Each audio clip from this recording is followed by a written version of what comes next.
Kavya. I joined myTectra after completing my graduation in BE. Basically, I'm from a non-IT background, so I took up courses like Python and Django in myTectra, which were taken by the faculties like Santosh sir and Umakant sir.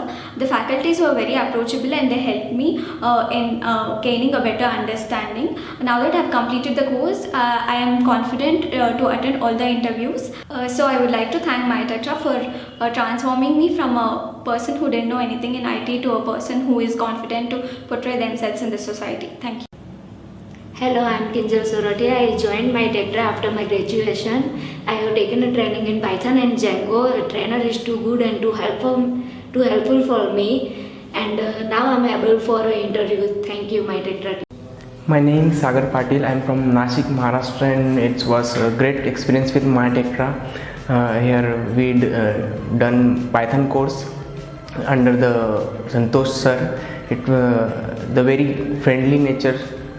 Teaching was good and he's given very real life example during teaching. Thank you for myTectra.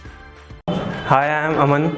I am from Kolkata. When I first got to know about myTectra, I had high expectations about it. And I am glad that it has lived up to the expectations and way beyond it. Santosh sir was very remarkable and exceptional in his teachings. And I have great respect for him, how he taught complex topics in such an easy way for me to comprehend. I hope to rejoin myTectra soon for another course.